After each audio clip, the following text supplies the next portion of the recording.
भारत में बढ़ती petrol diesel की कीमतों से जनता बेहाल है। महंगाई की इस मार से आम आदमी की जेब को बड़ा झटका लगा है, लेकिन सरकार उन्हें राहत देने की बजाय एक के बाद एक बड़े झटके देती जा रही है। इसे लेकर सियासत भी गरमाई हुई है। विपक्ष तो पहले से ही सवाल उठा रहा है और अब केंद्रीय मंत्री नितिन गडकरी ने भी कुछ ऐसा कह दिया है जो सरकार की परेशानी बढ़ा सकता है।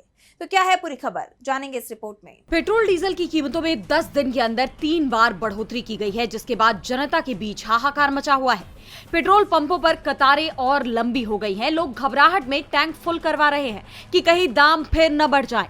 वहीं ऑटो और कैब के बढ़ते किराए से भी लोग परेशान हैं।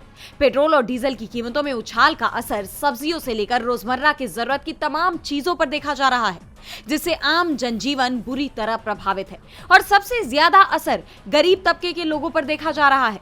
अब तक तो ये बातें केवल विपक्ष कह रहा था, लेकिन अब केंद्रीय सड़क परिवहन और राजमार्ग मंत्री नितिन गडकरी ने भी माना है कि इस महंगाई की मार सबसे ज्यादा गरीबों को झेलनी पड़ रही है।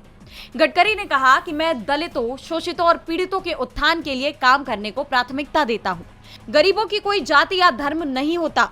पेट्रोल और डीजल की कीमतें बढ़ने पर सबसे ज्यादा तकलीफ उन्हीं को होती है।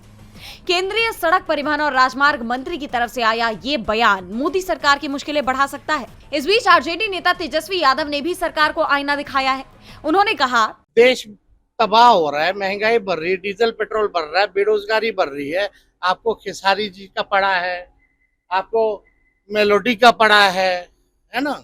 चिंता कीजिए, कुछ देश ऐसे आगे बढ़ेगा नहीं। विपक्ष लगातार मोदी सरकार से जनता के प्रति संवेदनशील होने की मांग कर रहा है, उसकी नीतियों पर चिंता जाहिर कर रहा है, लेकिन सरकार की तरफ से अब तक जनता को राहत पहुंचाने के लिए कोई कदम नहीं उठाया गया।